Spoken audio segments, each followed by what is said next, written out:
আসসালামু আলাইকুম ওরহমতুল্লাহি ওবরাকাত। প্রিয় ভাইরা, আমরা যে পর্যন্ত রেখে গেছিলাম যে আমরা পাঁচটা কন্ট্রোলার দেখে পাঁচটা মেথড দেখেছিলাম, আমাদের যে প্রয়োজনীয় যে মেথড যেগুলো সাথে লাগে সেগুলো। তো এগুলো এবার প্র্যাকটিক্যালি আসলে কখন কখন কিনটা দরকার হয় সেই বিষয়গুলো দেখব। তো চলুন সেই বিষয়গুলো দেখি। মূলত প্রথম ইন্ডেক্সটা ব্যবহার হয় হচ্ছে ডাটাবেসগুলো শো করানোর জন্য, ডাটাবেসের সমস্ত তথ্যগুলো শো করানোর জন্য, মানে ইন্ডেক্স ফাইলটাকে শো করানোর জন্য, রাইট? তো আমরা যদি যাই ইন্ডেক্সটাকে শো করানোর জন্য, ফাইন। তো এখন আমি একটা ডাটাবেস আমাদের মনে হয় ক্রিয়েট করা আছে কি না একটু চেক করি।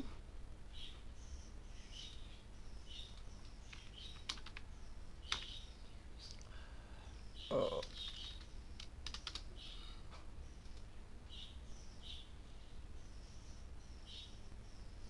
সর্বপ্রথম ইকোনমিক ডাটাবেস আছে, এইখান থেকে এই ডাটাবেজের তথ্যগুলো আমাদেরকে কি করতে হবে, শো করতে হবে, রাইট? তো সর্বপ্রথম আমরা যে কাজটি করব সেটা হলো এখান থেকে শো করব।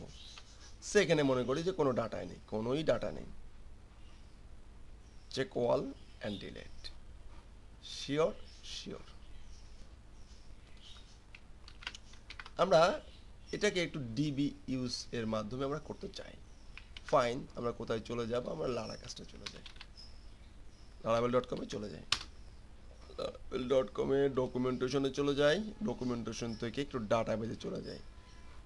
ডাটাবেজে আসছি, দেখি ডাটাবেস, গেটিং স্টার্ট। ডাটাবেজে এসে আমরা যে কাজটি করি সেটা হলো যে মোটামুটি লাভ লাভ লাভ অনেক সেটিং আছে। আমরা আপাতত এই ডিবি ক্লাসটাকে কাজ করব। এখনও কিন্তু আমরা মডেলটা ক্রিয়েট করে শিখি নাই, একটু পরে শিখবো, হ্যাঁ? তো আমি ডাটাবেস ডিবি এটাকে ইউজ করে নিলাম, ওকে। এখন আমরা সর্বপ্রথম কাজ করব হচ্ছে এটাকে লিস্টটাকে নিয়ে যাবো, এই লিস্টটাকে নিয়ে আসবো। তো লিস্টটাকে নিয়ে আসার জন্য আমরা যে ইউজটা করব সেটা হচ্ছে ডিবি সিলেক্টটাকে ইউজ করব। তো ফাইন, এখানে প্রথমে আসি, হ্যাঁ, কি সে ইউজার লিস্ট, তাহলে ডলার কি user user list users equal DB, কি লিখতে হবে, ডিবি সিলেক্ট, ডিবি সিলেক্ট। এখন ড্রপ করব না, আমি কি করব সিলেক্ট করব। এখন চলুন সিলেক্ট অল কমনটা নিয়ে আসি। এই যে সিলেক্ট অল এখানে আছে, then copy select all from user. এখন যদি বলেন হাদি ভাই সিলেক্ট অল ফ্রম ইউজার বুঝি না, তাহলে আপনাকে ডাটাবেস ক্লাসটা খুব ভালো করে করতে হবে, নাহলে আপনি লারাবেল আসলে কিচ্ছু করতে পারবেন না। ফাইন, এখন এটা ঠিক মতো ডাটা দিচ্ছে কিনা এটা চেক করে নেই। ডাটা আসলে আসলো কিনা বা আসলে কোনো ইরোর দিল কিনা, হ্যাঁ। এখন সর্বপ্রথম ইন্ডেক্সটা কি, সর্বপ্রথমটা হচ্ছে আমার হলো যে আমি যে কন্ট্রোলার মেথডটা এই যা রিসোর্সটা লিখছিলাম সেই রিসোর্স ট্রেনিং।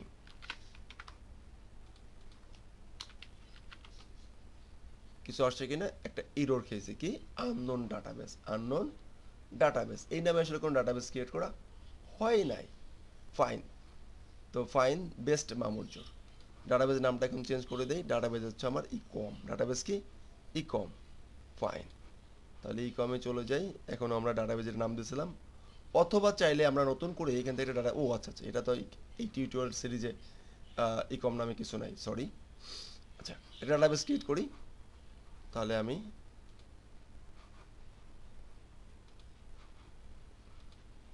এরর দেওয়াটা যে ভালো হয়েছে, এই সিরিজে তো আসলে এই নামে কিছু নাই। ডাটাবেস ক্রিয়েট করি, কারণ এটা আমি সেট করে দিয়েছিলাম যখন এই টিউটোরিয়াল প্রথম শুরু করছিলাম। আসলে অনেক আগে করছিলাম টিউটোরিয়াল, তখন আমার মনেও নাই যে কোন ডাটাবেস কীভাবে কী ইউজ করছে।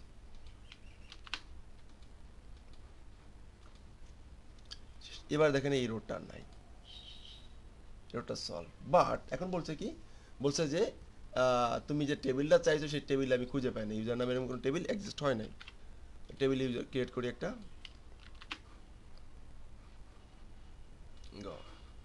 প্রথমে একটা কি দেবো, আইডি দেবো,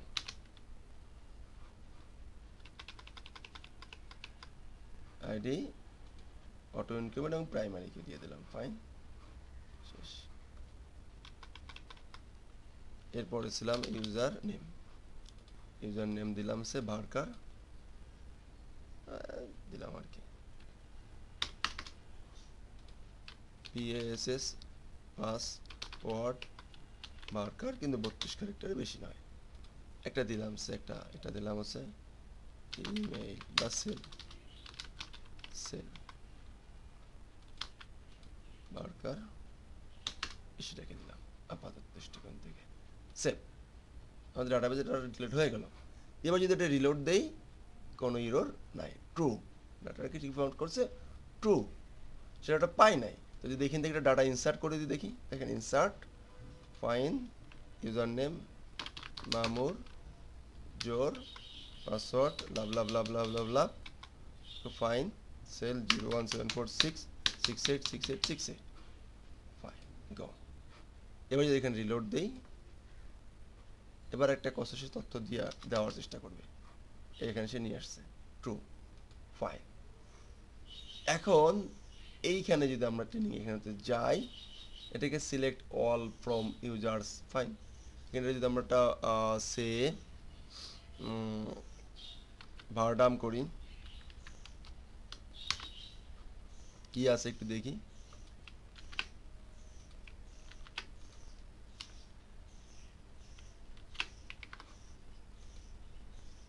ট্রু কোর্স লিস্ট, সে রিটার্নটা কোর্স লিস্ট করছে।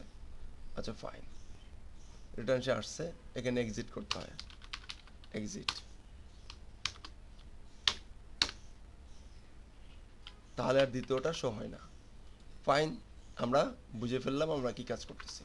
নেক্সট কাজ আমাদের শেষ। এখন এটাকে আমাদের একটা ভিউতে পাঠাবে, একটা রিটার্ন করবে একটা ভিউতে। চলুন একটা লিস্ট, একটা ডাটা, এই ডাটাগুলোকে শো করানোর জন্য যেরকম এখানে যেরকম আছে কি হলো যে ইউজার নেম পাসওয়ার্ড সেল। আচ্ছা পাসওয়ার্ড তো আসলে শো করানো যাবে না, ইউজার নেম আর সেল মানে দুইটা, এবং ওটা হচ্ছে আইডি মানে সিরিয়াল নাম্বার তিনটা। তাহলে তিনটা কলাম সম্বলিত একটা টেবিল নিয়ে আসি, রাইট? তাহলে একটা টেবিল নেই যে কি BOOT বুটস্ট্র্যাপ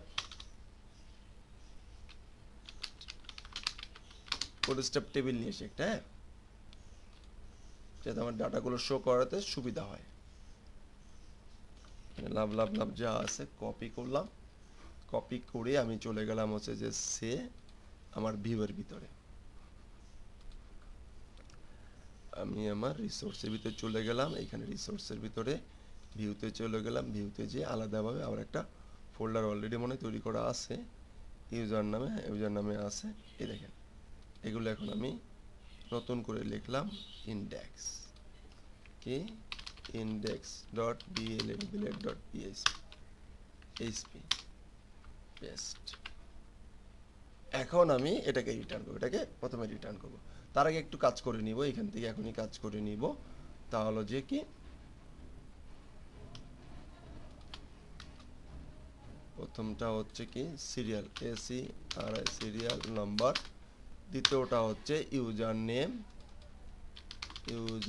নেম, তারপরটা হচ্ছে PASS ডাউনলোড না সরি সেল, এরপর একটা অ্যাকশন, পরটা হচ্ছে একটা আরেকটা নেব হচ্ছে অ্যাকশন অ্যাকশন ফাইন। তো গেল, এখানে অবশ্যই আরেকটা নিয়ে নিতে হবে,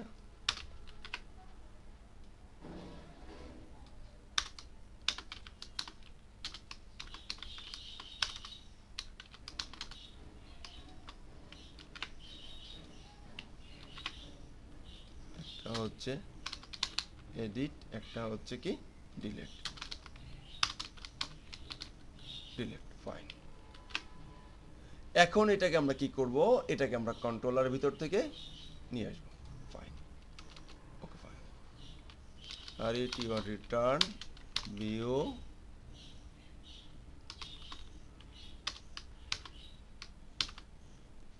কি ইউজার ইন্ডেক্স হয়ে গেল। এবার যদি এটাকে আমরা একটু রান করে দেখা ট্রাই করি কি হলো,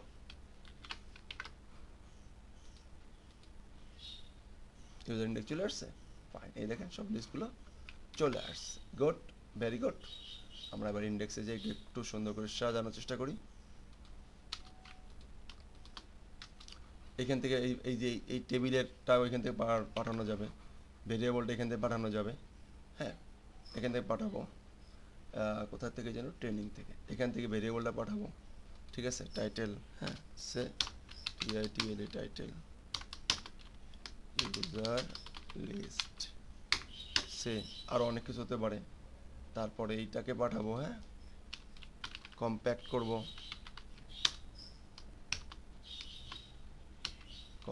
হচ্ছে কি টাইটেল টিআইটিএল টাইটেল, কম্প্যাক্ট করবো ইউজার্স, এগুলো।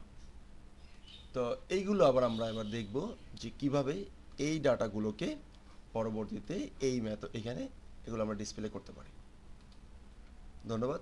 আসসালামু আলাইকুম রহমতুল্লাহি ওয়া বারাকাতুহু।